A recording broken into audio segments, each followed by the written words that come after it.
Thought for the day. Most of the good stuff in life happens outside of our comfort zone.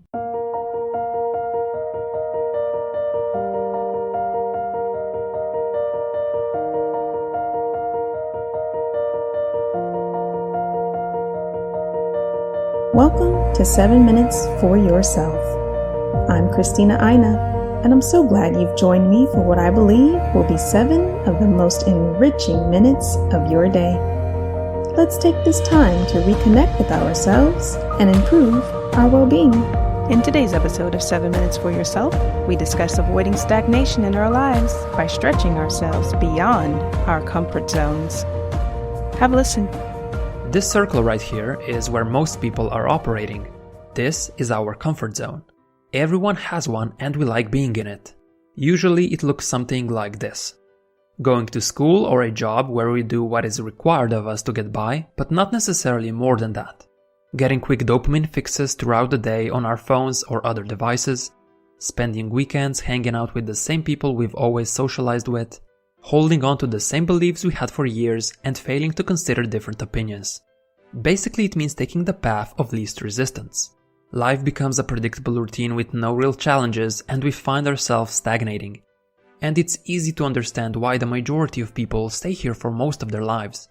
As the name implies, it's comfortable here since we're not pushing ourselves. At a first glance, there seems to be nothing wrong with that. Why would we voluntarily put ourselves in a position of struggle if we don't have to? But if we only live our lives in the comfort zone, we might be unknowingly doing ourselves an injustice.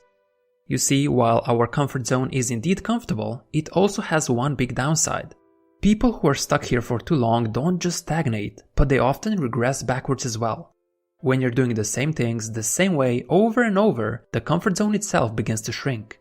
The things that you were comfortable with before are now less comfortable. Let me give you an example. Someone who is socially anxious and is afraid of social interaction usually doesn't like the idea of meeting new people.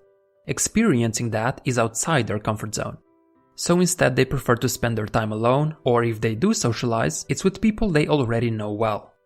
And that's fine. But let's say this person starts spending less time with their current friends and even more time alone. Slowly, their current comfort zone will become smaller. Because they don't confront their fear, the fear becomes even bigger.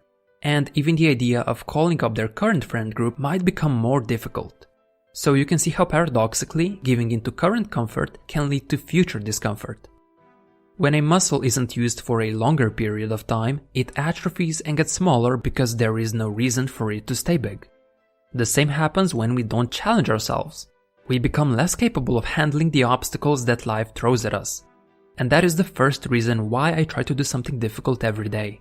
I don't want to stagnate, and I don't want the things that I'm comfortable with now become uncomfortable in the future. However, when we push ourselves and do something that is a little more difficult or challenging for us, we leave the comfort zone. Then we enter the growth zone.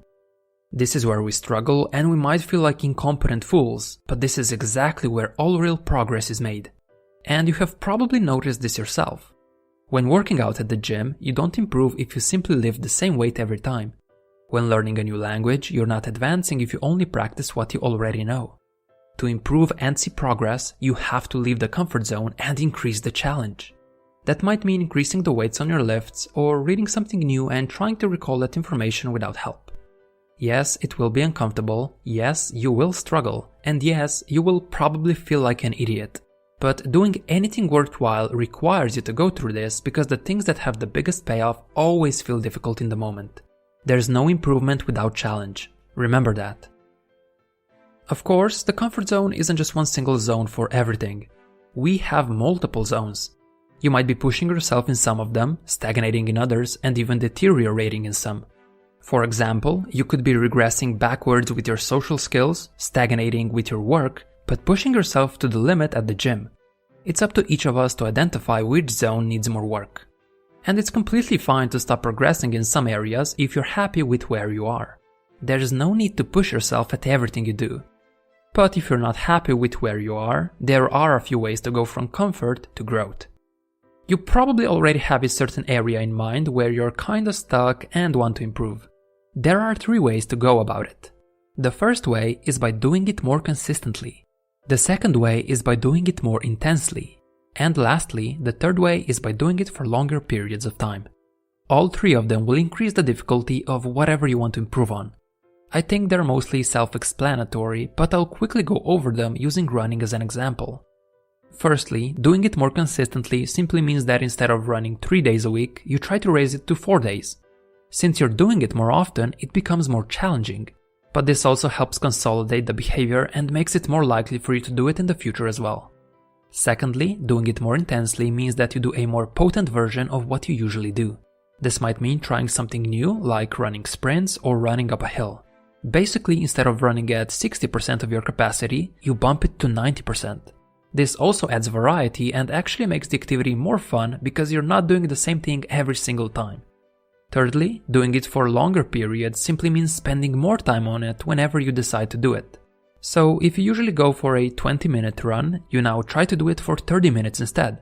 Basically, you push yourself and persevere through it just a little longer than you normally do. Simple as that. And all of this can be applied to pretty much any activity.